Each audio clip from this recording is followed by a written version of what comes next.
When I first wanted to learn how to solo, the first thing I did was learn this scale. And the second thing I did was crash and burn all over that scale until I finally realized I can't make anything musical come from it. I was extremely frustrated that I couldn't make that scale sound interesting or cool, just like my favorite guitar players that use the exact same scale. And it took me about a decade after that to finally realize that scales are meant to be tools, and their usefulness only goes about as far as your ability to use them. So in this lesson, I'm gonna give you some advice that's gonna save you a decade of frustration. This is the stuff that I wish someone had told me years and years and years ago. But as always, remember to stick around to the very end of the video because I've got a free gift for you and your guitar. You're both gonna love it. So we've established that scales are tools. Now let's talk about how to actually use them. Well, like I said, this is the first scale that I learned, and I think this is the first scale that most guitar players learn that want to start soloing. It's the pentatonic scale. And this one in particular is the A minor pentatonic scale. If you don't already know it, it's 5th fret, 8th fret on low E, 5th, 7th on A, D, and G, and then 5th fret, 8th fret on B and high E.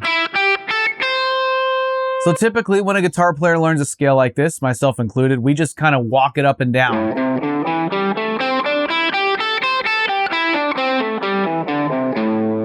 But that in itself isn't musical. It's just conveying information, just telling you exactly the tonality of what scale I'm playing.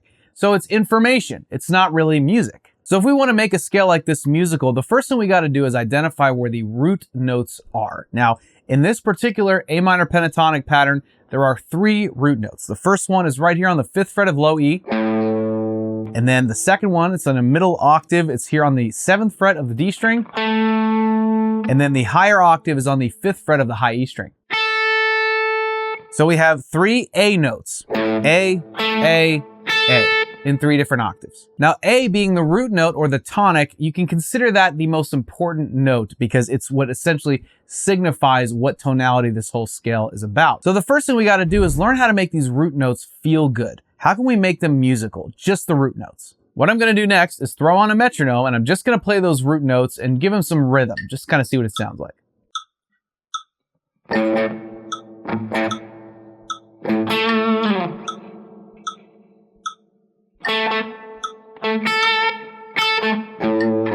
So pretty simple, but it was musical. It was more musical than just walking the scale up and down. I was just adding some rhythm to those root notes and, you know, kind of got a little bit of a vibe going. Because you want to think of it this way. If you can make the root notes sound good, then if you start adding in other notes in the scale, you're going to be able to make them sound good as well. So what we're going to do is we're going to start adding in the other notes from the pentatonic scale, but we're going to actually segment it out into 3 boxes. Where those 3 root notes are, they're each going to have a box surrounding them that reflects the tonality of the A minor pentatonic. So check this out. We're going to have this first box right here.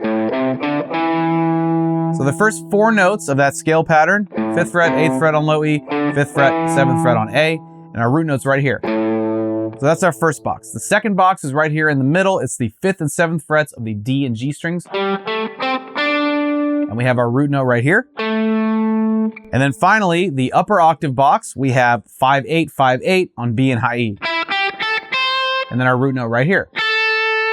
So what we have now is the A minor pentatonic scale broken up into 3 boxes, each with their own root note that we can treat as a safety net. So what I'm gonna do now is I'm gonna throw that metronome back on and I'm gonna play through the scale, but I'm gonna focus on one box at a time and try and give it that same musical vibe I did with those root notes.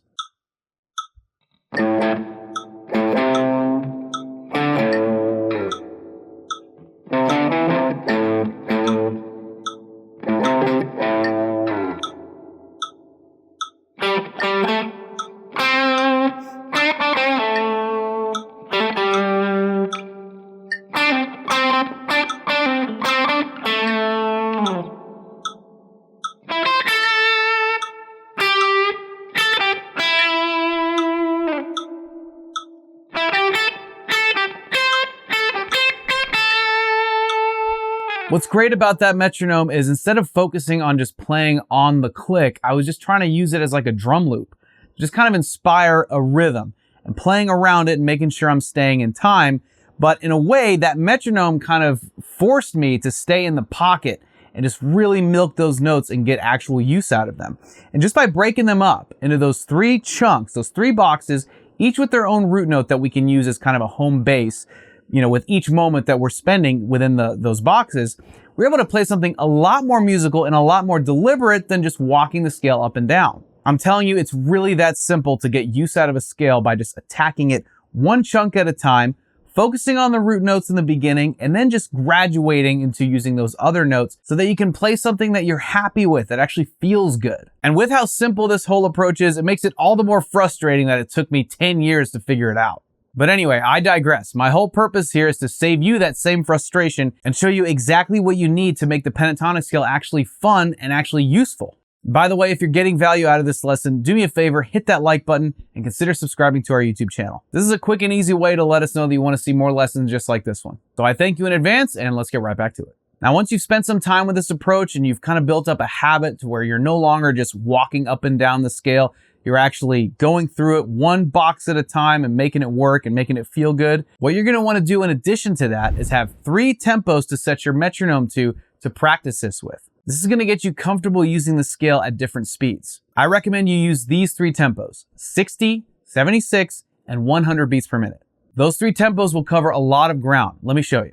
Starting with our slow tempo, here's 60 beats per minute.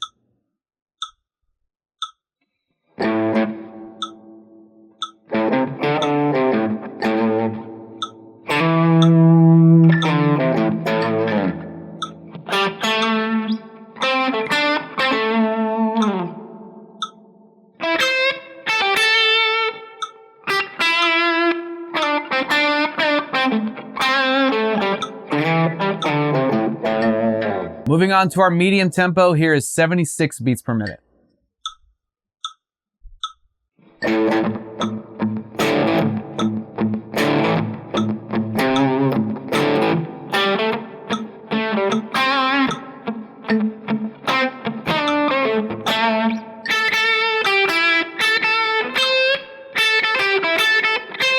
And then finally for our up tempo, here's 100 beats per minute. Obviously, you want to work your way up gradually to get to this tempo.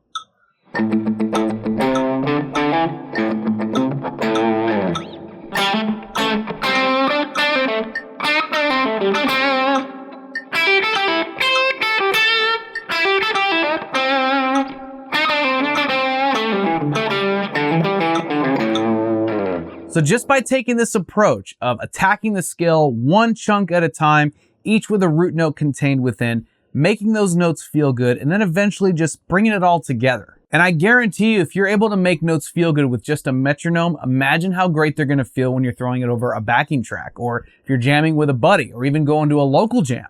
You're already gonna be equipped to hold your own in those situations. And this goes without saying, but take your time with it and just chew on it for a while until it really makes sense. Like I said, all we're doing is taking a scale that you likely already know, if not you've just learned it, and then just taking it one chunk at a time, focusing on those root notes, starting with making them sound good, even if it's just adding a little rhythm to them over a metronome, and then just start adding those additional notes. It's automatically going to sound better and sound more musical and more deliberate than just walking up and down the scale mechanically. And that, my friend, is going to set you on track for using scales, not just playing them, actually using them to get what you want. And we've only covered the A minor pentatonic scale today.